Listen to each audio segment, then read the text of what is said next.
Ito po ang inyong lingkod, si Evelyn Songko. Good morning, good afternoon, and good evening to all our viewers here at cbrc.tv, the Bridges program.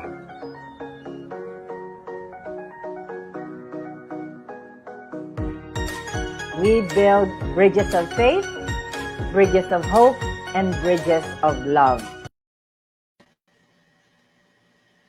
Mabuhay! Isang mainit na pagbati sa inyong lahat. Good evening at magandang araw sa inyong lahat.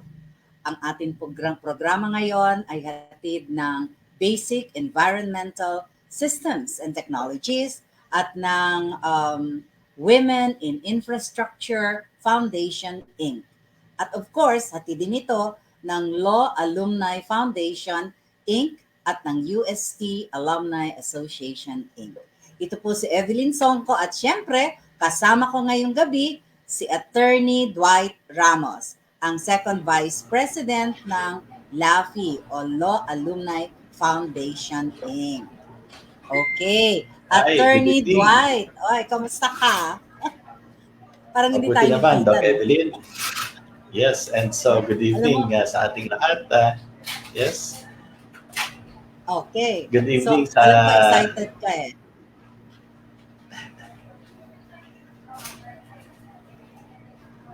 Excited ka, ma-meet si Erap, hindi ba? Correct. And so, Miss Evelyn, so let me greet each and everyone. Good evening, good afternoon, and good morning sa lahat ng mga taga-subaybay natin dito sa Bridges program. Yes. At ngayong gabi, ang ating episode ay Kumusta na ang ating eskwela? At ang magsasalita tungkol dyan, Attorney Dwight, ay si Erap. At alam ko, dahil sa excited ka, gusto mo na siyang i-introduce, hindi ba? Yes, at ang Erap na to ay Attorney Erap. At yes. Yes, to introduce him. Ibang Erap. Yes. Our guest tonight is Attorney Joseph Noel M. Estrada. He's the Managing Director of the Coordinating Council of Private Educational Associations, or COCOPEA. He obtained his degree in Political Science at the Colegio de San Juan de Letran in 1999, where he graduated with honors. He earned his Juris Doctor degree at the University of Santo Tomas Faculty of Civil Law and admitted to the Philippine Bar in 2005. In 2019, he completed an executive program on transforming higher education leaders through effective policy reforms at the Lee Kuan Yew School of Public Policy, National University of Singapore, an institution well known for educating and training the next generation of Asian policymakers and leaders. Attorney Estrada is also the managing partner of Estrada and Aquino Law Office and is acknowledged as one of the legal luminaries in education who immerse and help shape the legal and policy environment in education. Attorney Estrada is a regular resource person of the House of Representatives and Senate Committees on Education. He also regularly represents private education in policy consultations in the Department of Education, Commission on Higher Education, and the Technical Education and Skills Development Authority.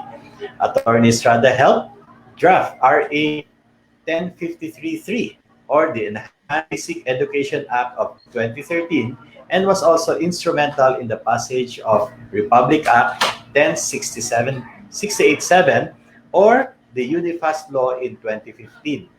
Likewise, Republic Act 10931, or the Universal Access to Quality Tertiary Education in 2017. Attorney Estrada is counsel to several educational associations, which include the Philippine Association of Private Schools, Colleges and Universities, or PAPSCO, the Fund for Assistance of Private Education, or FAPE, the Philippine Accrediting Association of Schools, Colleges and Universities, or PAASCO, to name a few. He regularly writes op-ed articles on education at the Manila Times, where he also serves as the newspaper's corporate secretary. In September 2019, he released his second book entitled The Education Act, a Compendium of Philippine Education, Law, Jurisprudence, Practice, Policies and Regulations, which was published by the Rex Bookstore.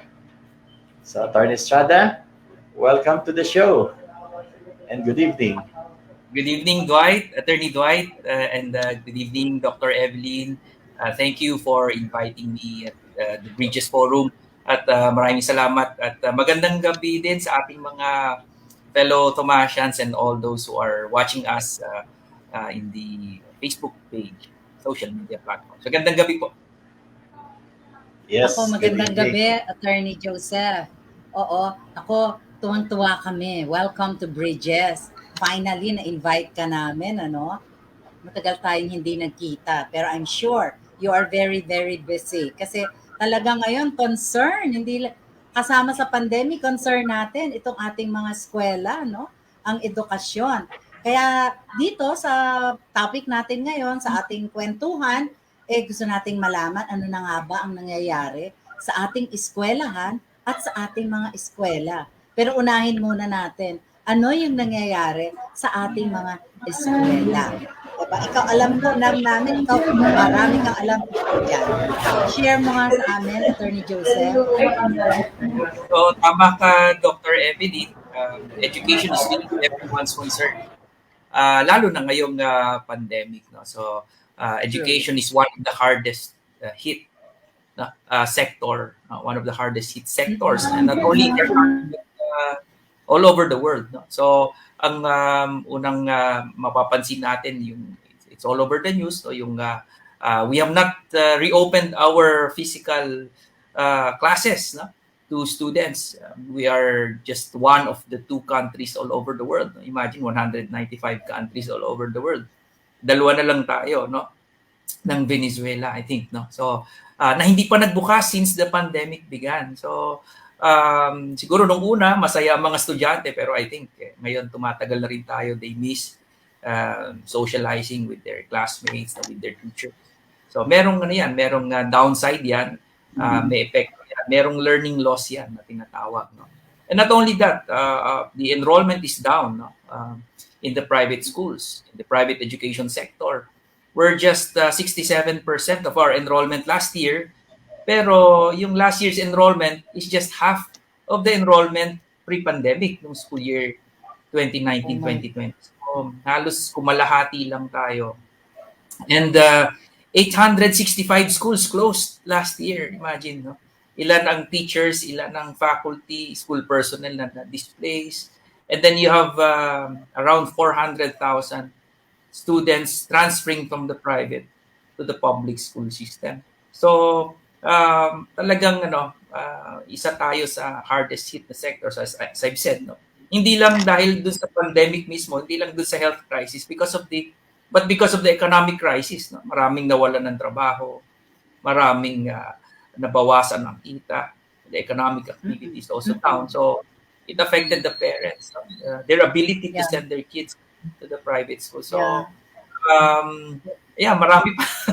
But pre-pandemic, ang isa pa, Dr. Evelyn, I think, and Attorney Dwight, di ba, pre-pandemic, ang isa pang sitwasyon na inisip natin yung learning crisis at the time, 2019, nabalitaan na natin yung PISA, no? Bagsak tayo sa reading, science, kulela tayo. Tapos, 2018, yung teams, yung marami pang mga international assessments, talaga sa bottom tayo. And then, the pandemic happened. No? So, sabi nga nila, it's a perfect storm no? For education. Yeah. It's really very sad, no? Na ganyan. Nasa ibaba na tayo, baka na nasa susunod niyan, maibaon na tayo. Sana naman hindi. But we really have to bounce back, no? Pagdating sa ganyan, napakalungkot na makita mo yung mga no? Health, economy and education. Talagang ito yung concern, matindi ang concern sa education. Grabe. Yeah, si Attorney Dwight meron niyang gustong malaman mula sa iyo kasi may mga serious implications na nangyayari sa ating education, 'di ba, Attorney Dwight? Oo. Yes, actually kung gustong malaman lang, marami talagang gustong malaman kay Atty. Joseph. At nakita ko na among those who are watching us, no, hindi lang mga Thomasians, Atty. Joseph. mga kababayan natin sa Baguio, may mga nakita na ako. At syempre, lahat ng kasama natin sa education sector. Kaya naman, dark clouds, as Doc Evelyn has said, and as you said, the perfect storm. Pero nga, wag naman sana na mababaon.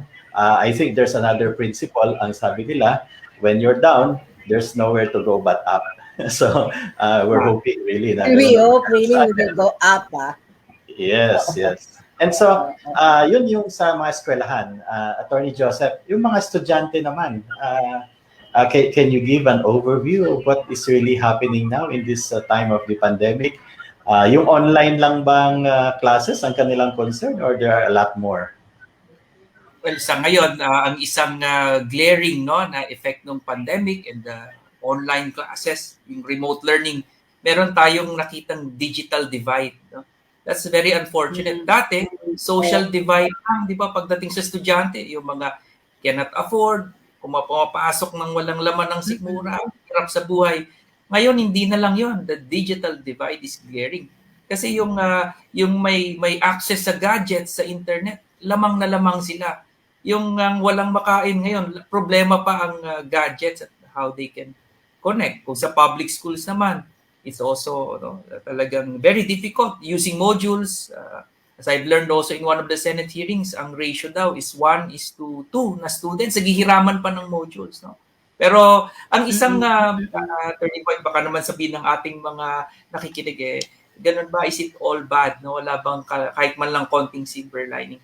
Actually, marami pa rin naman tayong makikitang positives. No? Na ang una-una, we are now, yung mga educators, we come to this realization na we focus on the essence of learning lang. Muna, bawasan mo mga ibang distractions, extracurricular. Ang mahalaga, yung learning ng bata.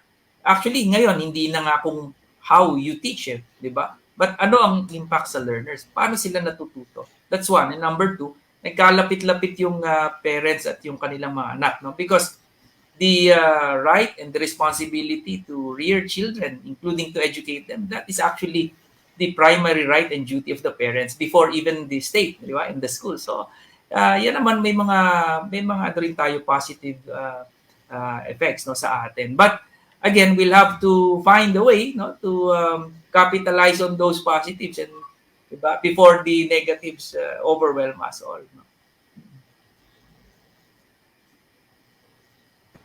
Yeah, and yan, maraming nangyari, Attorney Dwight, no? I'm sure dalawa kayo na i-experience ninyo yan. Yung mga anak, no, na nag-aaral, yung mga parents active ngayon talaga sa learning. Maraming parents active sa learning ng kanilang mga anak. Napakaganda din naman Yes. no? At saka may isang effect, Attorney Dwight and Attorney Joseph. Medyo gumaang ang ating karsada, di ba? Decongest ang ating karsada. Of course, no, meron namang yon. Siyempre, nagkaroon ng effects na negative sa ating mga estudyante. Pero, may nangyayari pa rin sa ating mga estudyante na learning. I think they're now able to make adjustments also. May maraming discoveries yan. Nagiging rin sila, magaling in terms of technology, nagkakaroon sila na de-develop nila yung values of persistence. Maraming mga, together with the negative will be the positive effects. Right. So, yan ang ng ating mga estudyante. Yeah, di ba, Attorney Dwight? Tama. Tama po yun.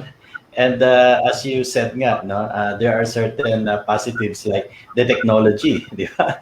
Maganda rin at dito tayo inabutan sa panahon na ito na meron na talaga tayong nagagamit din na technology in terms of helping us deliver yung mga learnings sa school and of course kaakibat naman nitong technology na to sometimes are certain problems as well.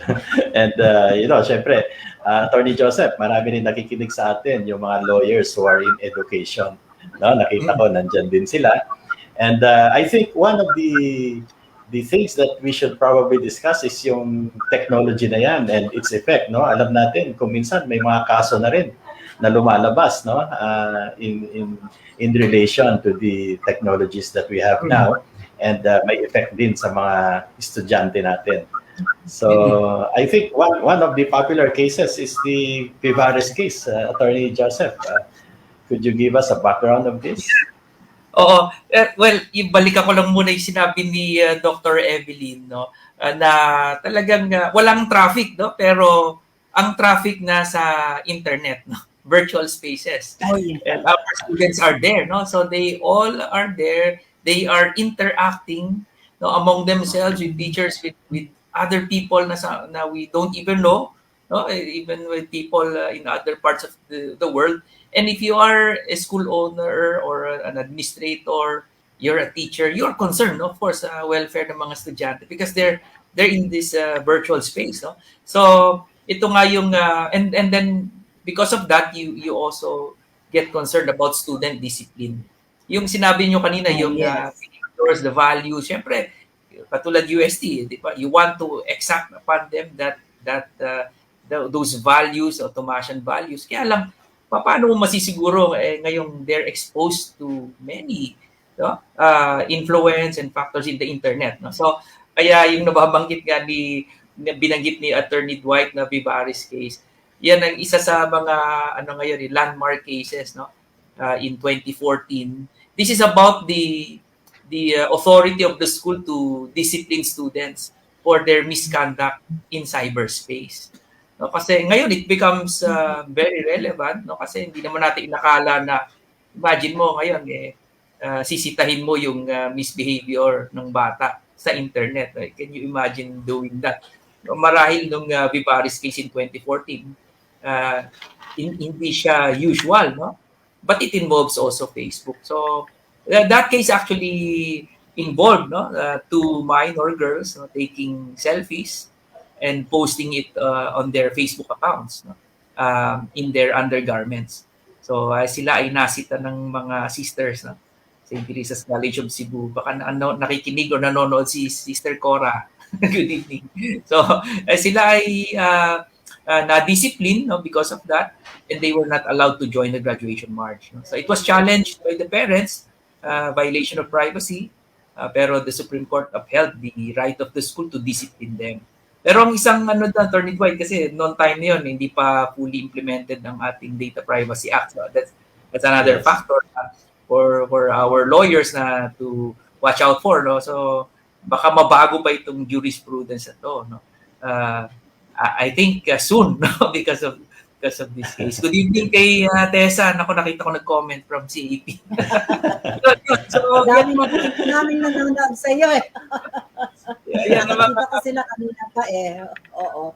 Yes. Kabisado yung mga sisters. Kasi sinabing Vivares case ba? Kabisado yan ni Dr. Evelyn. Talaga. So meron tayong mga ganyang Correct. cases, challenges ngayong pandemic na ito, no? Kasi nga, sabi mo nga, ang traffic nasa internet eh. Nasa talagang digital highways. 'Di ba, Attorney Dwight? And totoo Yes, yan, hindi and- yung cases na yan nagmamultiply and it adds to the stress of the students and the schools. Tama ba ako, Attorney Joseph? Yeah, at meron pang isa. So, sa mga nakikinig sa atin, yung mga very relevant. Minsan nakakatuwa pag napapakinggan nila ganyan, they easily cite it, di ba? Yung mga nasa schools. Vivares case, pag may nagtanong, pwede ba yung school na sitahin niya yung estudyante ginawa sa Facebook? Vivares case yan, pwede. So, ngayon naman, di ba, maraming opinions on social media, Facebook, no?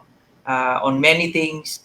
Tapos, minsan yung mga estudyante, of course, minsan bordering on ano ba yan, is that appropriate or not? Minsan nasisita ng schools.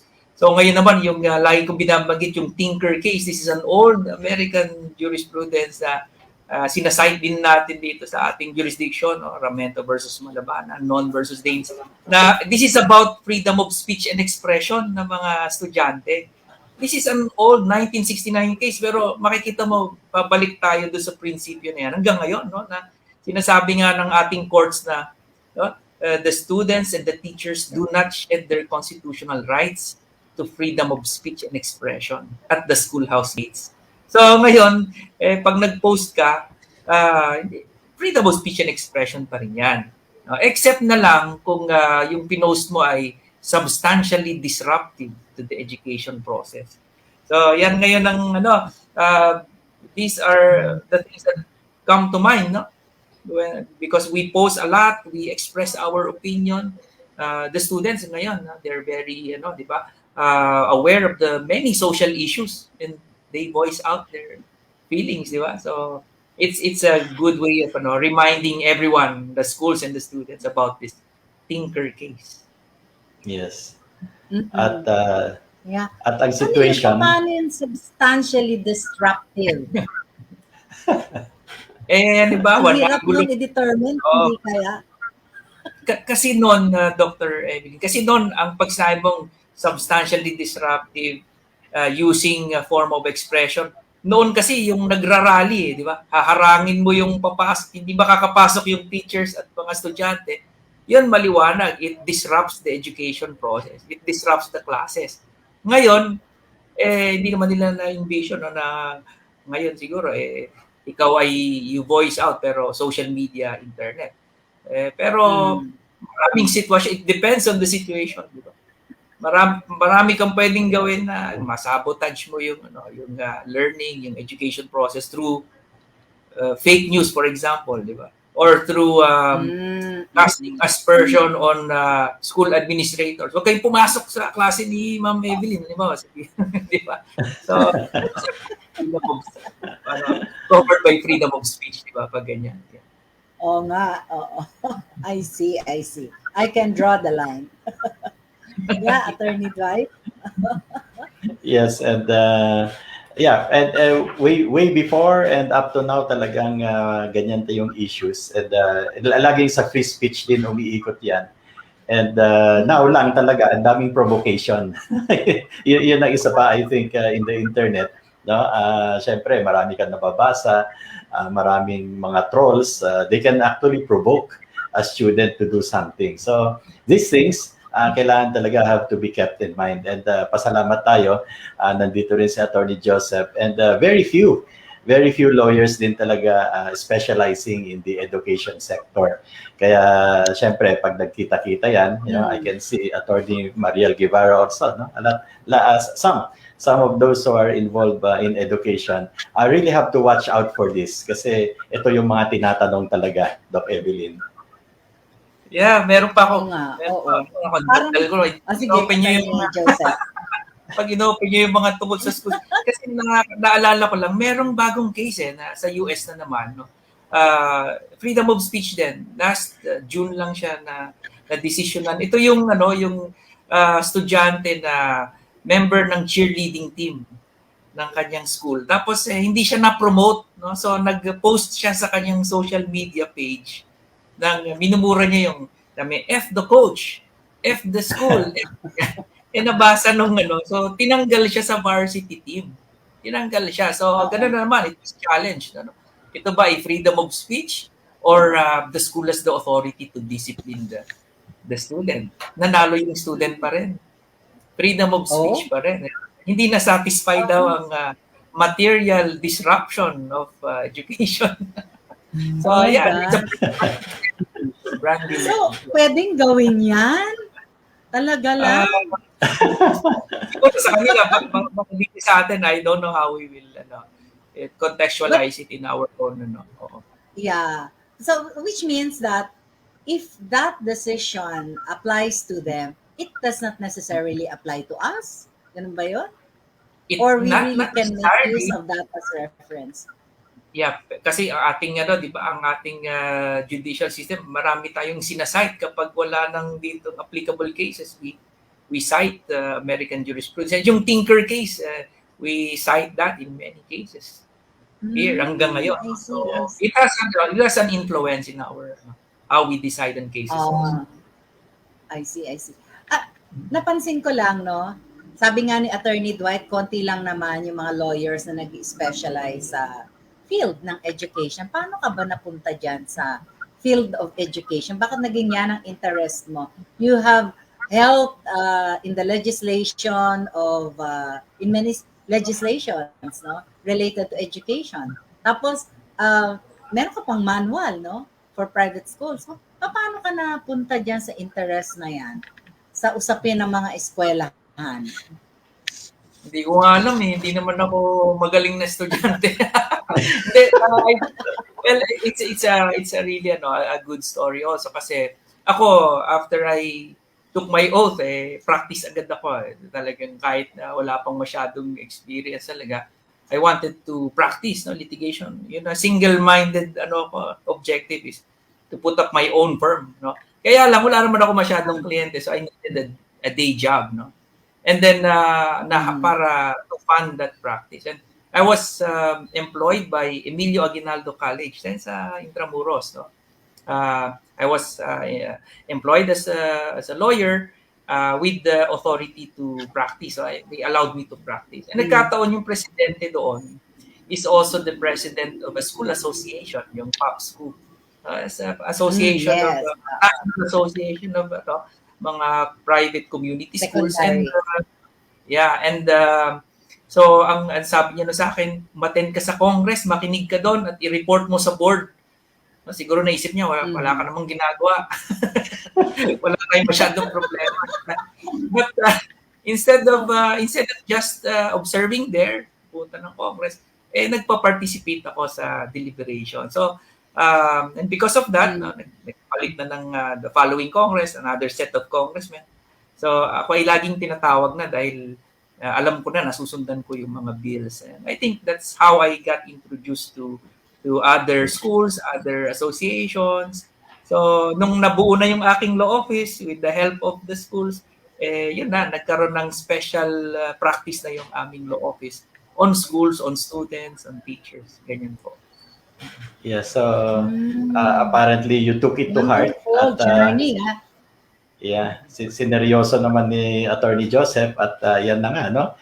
And you've been involved really in this line of work for quite some time already. So, Attorney Joseph, pagdating sa educational reform, ano yung idea mo ngayon having had seen all of this and having participated in all these deliberations? If we were to ask you on educational reform, what is your idea now? Well, ang unang-una natin palagay kong gawin, we have to strengthen that complementarity. No? It's a mandate of the Constitution, di ba? Sabi, dapat may complementary role between the public and the private. We have to strengthen that and operationalize that because we cannot sacrifice one sector, no, for the other. Halimbawa, kung lahat nasa public schools at libre, it will strain government resources, di ba? So, at hindi rin naman tayo walang private. So, we have to balance that, no? So, we have to find ways to strengthen that complementarity. And then, sunod, yung ating mga teachers, no, I think especially for the private school teachers, we have to uplift their conditions, no. They're professionals Imagine they're professionals, so they have to also have a dignified condition just like any other professional. May social context you cannot naman raise their salaries so high because it will be charged to the tuition. So, and then that's where the government should come in and help them, no?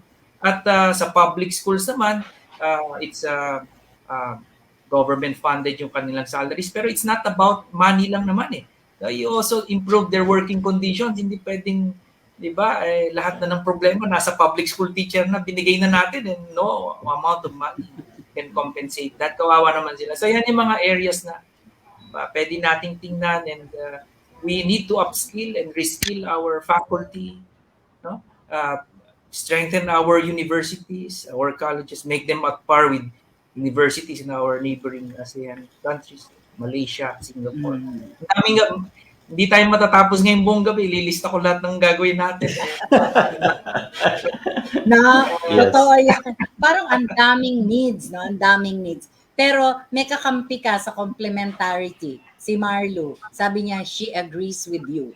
Ha? Talagang yan. Totoo yan, yung public and private schools complementarity. No? Ito naman si Mar, sabi niya, agree. Strengthen the complementarity of public and private education. Balance the two sectors. Ngayon, nakikinig ako sa iyo, babalik ako dun sa inspirasyon mo, paano ka pumunta sa education. Nung nasa civil law ka ba, nung nasa law school ka, naisip mo na yan? O nangyari lang, meron ka bang inspirasyon? Paano, sino mga naka-inspire sa iyo doon sa law school, sa UST? Very interesting yung tanong mo, Dr. Evelyn. Nung ako ay parang naisip ko, parang hindi pa ako makakapag-focus noon kung sa anong gusto kong gawin. I was very busy surviving law school. Kasi ako ay pasabit-sabit lang ako every sem, thinking na ako ba ay makakakota, QPI or not, because a lot of things were going on at the time, problems outside of school. I was just happy to survive law school. But of course, alam mo yung mga professors natin sa law, sa USTAAI, I think up to now, of course, justices na nga yung mga professors. They're really very scholarly. No? Mga parang mga walking codal provisions yan, walking scra. And those professors na yung pinagdaanan ko, whether bad or good experience, I think it really contributed to who I am as a lawyer now. No? But I would say, but of course, one professor stands out, no? Because not only as scholarly person or lawyer, but as a person, no? Si Dean na ngayon, but my professor before, si Dean Nilo, no? So I think sa akin, naging professor mo si Dean Nilo? ano na yan, he was ano na yan, a modern day lawyer na siya noon. So parang, I think everybody naman, not only me, I think all of us, no, mga Thomasian lawyers, kami, of course, we try to emulate. Ako hanggang ganun lang. Pero hindi ko pa ulit na-meet si Dean simula nung nahihiya ako. Parang hindi pa ako lakas na loob siya din noon Noon, professor. Yeah. Oo. But and marami pa. Lahat sila, they really, minsan nga, pag may mga kaso ako na, natatandaan ko yung professors ko, na inisip ko na how they would think, what cases they would cite if they were in the same situation. So, nakakatuwa naman hanggang ngayon malaki ang impact. So talaga tingnan mo, meron talagang impact ang mga professors sa mga graduates, no? Siyempre, na-encourage sila. Minsan, ang encouragement nila ay external motivation. Pag minsan talaga nagkakaroon ng internal motivation yung estudyante. At actually, nung nag-aaral ka pa, hindi mo pa talaga alam Pero really, no?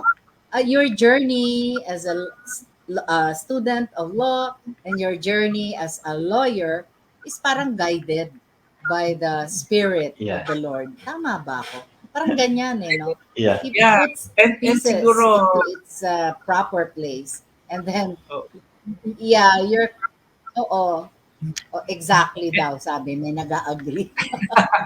Hindi, tsaka, Evelyn, isingit ko na rin. I think, eventually, I realized na, ba't nga yung inclination case on education? Because my mother is a former private school teacher nung ako ay elementary. And my grandparents naman, sa father side, they founded mga barrio schools nung araw. So, I'm just learning about it ngayon. But, siguro, it's also in the DNA, yung aking interest. Yeah. Eta mo, no? Talagang magjo-journey ka. Minsan hindi mo talaga alam kung saan ka patungo. Diba? At sabi nga ni Attorney Joseph, di naman ako magaling Pero nagbo-bloom ka wherever you are. Diba? Siguro late bloomer ka. Attorney Joseph. Pero ang galing mo, nung nag-bloom ka, talaga naman. Sikat to. Yes. Yes. And that's why we're really glad to have somebody like Attorney Joseph. Kasi nag-bloom siya, and of course he's now a gift to the education sector kasi there's somebody really helping us together, of course, with a few more or some more lawyers who are concentrated in the education sector, and they're really helping guide, no? And yung sinabi nga ni Attorney Joseph kanina, yung complementary or complementation, no? Complementarity. It's really very evident in the new laws that were passed, and kami nga natutuwa because I myself own a small school, yung Colegio de la Union po sa La Union, and we were happy na meron ganitong principle that's going around because in effect parang nagiging symbiotic yung relationship between the public and the private kasi nagtutulungan yan based on the new laws that were passed. And so, Attorney Joseph, so anong ma-advise mo naman sa mga law students, budding lawyers, those who want to go into the education sector? What's your advice to them? Sa akin siguro, kung hindi naman, not necessarily education, pero kung gusto nyong mapunta rin sa line ng education law, ay you're welcome at pwede kayong mag-join sa amin. Or kahit hindi man, of course, I encourage you kasi konti lang din ng lawyers sa education. But my advice, not only for those aspiring education lawyers, but lawyers, aspiring lawyers, and law students, ako lagi kong advice sa mga associates sa amin, it can be summarized into 3 words. Give it time. No? So, give it time. Number one, if you want to do something, if you're planning to do something, whether to take the bar na, or you want to put up your law office na, you do it as soon as possible, the earliest possible time. Huwag mo nang pahintayin when you are really ready because the world will not wait for you till you're ready. And lamang yung nauuna. Yun lang sa akin. So, lamang yung nauuna. Kasi whether you start your law office now, for example, you start your law office now, or you start it 5 years later, you will encounter the same problems kasi yung birth pains and all. Why wait? Why postpone it? That's number one. Number two, ako naman, itong realization, ito na, siguro after more than a decade of practice na, you work hard, but not for the money, not for the paychecks. Dati akala ko ganun, you work hard so you get more money. But actually, I realized I'm working hard for time, so that I will have the security and stability, so that I have more time to do other things other than lawyering. I'll have time for myself, for my family. So I hope for those young lawyers, yun din ang sana maging motivation nila. And of course, lastly, you practice and give time to practice your profession because you become a good lawyer by practicing, not necessarily going to court, but doing any field of practice. Parang parang pilots, yung kanilang flight hours make them expert. At last na pala, hindi pa pala yun ang last. Give time to pray, and to have that personal relationship with the Lord, because you won't be successful without His guidance. Yun lang. Ang daldal ko. So, well, yes. But I think grabe ka talaga. very well said. Talagang, yeah. Oo. Attorney Dwight, natutuwa ako kasi yung last niya, pray. Talagang you have to have relations Correct. with the Lord. Talaga nga naman, oo. Talagang nakita ko talaga dyan sa kanyang pagsasabi ng prayer sa last, hindi ka talagang pwede nang wala si Lord. No? You cannot really separate yourself. Your personal life, your professional life, basta nandyan si Lord. Kailangan mo siya. O, di ba? Kasi amidst all this, yan, pandemic, yung concerns ng mga eskwelahan at ng mga eskwela at ng mga parents na ito rin na may apektado ng ating ekonomiya, ng ating concern sa ating pandemic ngayon. Pag nakita mo yung kabuuan nun, parang, teka lang, anong nangyayari sa mundo? Pero kapag tumahimik ka, nag-communicate ka kay Lord, nagkakaroon ka naman ng assurance na matatapos din ito, di ba? Itong mga concerns natin sa eskwelahan, matatapos din ito. Marami pa rin sana magbubukas ng eskwela pagdating ng panahon, no? Kasi ang dami ng mga eskwelahan na nagsara at nagkakaroon ng mahirap na eksperyensya naman yung ating mga kabataan na sa ngayon ay naaapektuhan dahil sa digital divide. It's sad enough that there is poverty, challenging the young people that we have in the country. Ngayon, talagang mas lalo pa itong nabibigyan ng emphasis dahil sa digital divide. Oo. Nako, maraming salamat Attorney Joseph. Nakita ko kanina, sabi nila marami silang insights na nakuha mula sa'yo. At marami kang fans, Attorney Joseph, na nag-agree sa'yo. Ano yung final message? Mga ano? Mga hakot ko, mga Okay. So, Attorney Joseph, ano yung iyong final message sa ating mga viewers around the world, Okay. Ano ang yung final message? Well, siguro ako ay marami nang nasabi. So ako ay Magaling ka daw, sabi ni Rosalie. si Rosalie, kasama ko sa simbahan dati yan. Nung ako ay sakristan, kung di ako nagkakamali. Teacher na siya ngayon. Pero Talaga. nasa Ayun region. pa, si Arnold. Hulog po Ayan, kayo ng langit. Hulog ka daw ng langit sa private schools. Mga teachers at sa mga Maraming mga binabati. Mahapot. Hindi. Well, marami talaga tayong dapat na we need to catch up. Maraming bagay. But ako, I'm still very much hopeful na we will be able to turn things around. Kasi if we were able to survive yung first year of the pandemic, imagine last year. Ngayon, I think we're doing better in addressing it. We will be fine. And then, kakayanin natin yan. And kung sa education lang talaga, it's everyone's concern. No? So, hindi natin papabayaan yan. You can see sa Senate, for example, no, education has become bipartisan.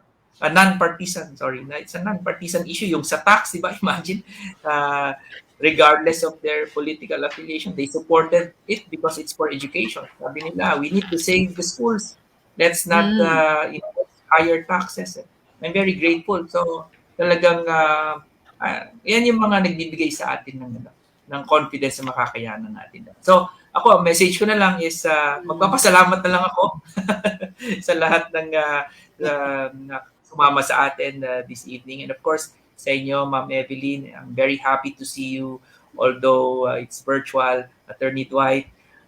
And of course, maraming salamat UST Law Foundation, UST Alumni Association. Ako po ay naamin ko, hindi ako masyadong active sa ating alumni, but I'll try my best because I was able to connect. Minsan nalilimutan ko na. So, maraming salamat po sa inyo lahat. And thank you. I hope this is not the last time I enjoyed talking and discussing to you all of these things. Maraming salamat po. Thank you. Thank you, Attorney Joseph. Thank you, Attorney Joseph. Alam mo ba, supported ka ni Attorney Ellen, Francisco, yung president ng Law Alumni Foundation Inc. Yan, supported ka niya at I'm sure nakikinig siya ngayon. Hindi lang siya nagparamdam sa'yo. Si Romel Somera, sabi niya, keep up the good work, Attorney Joseph, from Las Piñas Private School. O, di ba? Dami nga nanonood sa iyo, no? Talaga naman. Thank you so much for being with us. Sabi ni Nova, God bless you, Attorney Joseph. Watching from CSJ Haro, Iloilo. O, di ba? Talagang ang iyong kasikatan ay talagang nakikita natin ngayon. Yes. Maraming salamat. Attorney Joseph. And yes, this will not be the last time. Hopefully, we see each other again in one of the shows of Bridges. Thank you very much, Attorney Joseph. And thank you, of course, to our sponsors, the Women in Infrastructure Foundation Incorporated, Basic Environmental Systems and Technologies, Inc., the UST Law Alumni Foundation, and the UST Alumni Association. To find all the Bridges episodes, just go to cbrc.tv Bridges YouTube channel. And to all Thomasian alumni, follow us on Facebook, the UST Alumni Association Inc., and subscribe to the website at ustalumniassociation.org. Let's support the Thomasian alumni community or TAC Exchange, our online marketplace where Thomasian alumni sellers and buyers meet. For every purchase you make, you are able to help support the USTAAI advocacies for quality education, disaster relief and rehabilitation, and sustainable environment. For those who are interested to join the TAC Exchange, you can subscribe to UST Alumni Association Incorporated or contact Dr. Teresita Mir at 0917-849-0467 and Ms. Cesan Juan at 0917-596-0742. Likewise, this is to announce that we will have the Distinguished Thomasian Alumni Night. And this is happening in November 27, 2021. So please join us for the DITAN or the 6th Distinguished Thomasian Alumni Night. All right. Thank you very much, Attorney Dwight. At sa palagay ko, marami nang nagre-recommend, no? Kung sino ang ating iimbitahin sa Distinguished Thomasian Alumni Night. All right, let us support quality education by way of donating a beautiful book. Ang pangalan po nito ay Cargasus. Ibigay po natin sa kahit anong public school na pipiliin natin. Tawagan lang po natin si Dr. Marilyn Cano sa 0917-820-1103. At ngayon po, the call for nominations to the Total Awards, the highest award given by the University of Santo Tomas to its alumni, is now open. Nomination is open until November 30, 2021. For inquiries, you may mail us at 2022totalawards@gmail.com, all small letters po yun, or alumnirelations@ust.edu.ph. And thank you so much to the CBRC administration and staff. Meron pa po akong imbitasyon para sa inyo. Join us for the third part of the Academe Alumni Industry Government Collaboration. This is actually a national multi-sectoral summit for educational transformation on Friday, October 1 at 9 to 12. This is really very interesting. Do join us. Ang ating pong mga kasama dyan, mga speakers, ay mga kilalang tao na makakapagbigay sa atin ng maraming insights tungkol sa relasyon ng academe, alumni, industry, and government. Again, I would like to invite you to join us once more on Tuesday. Ito po ay aming anniversary show. Ang discussion po natin doon ay ang pangalan mismo ng ating programa, Bridges. At meron tayong special guest. Ang special guest natin ay si Reverend Father Rolando V. De La Rosa, OP. Siya po ang former rector ng University of Santo Tomas. Yes. And so here at Bridges, we do not build walls. We build bridges of people and knowledge. Have a great week ahead. Good night. And here at Bridges, we build bridges of hope, faith, bridges of hope, and bridges of love. Thank you everyone for joining us this evening. God bless you. Enjoy the rest of the evening. Mabuhay. Ito po ang inyong lingkod, si Evelyn Songko. Good morning, good afternoon, and good evening to all our viewers here at cbrc.tv, the Bridges program.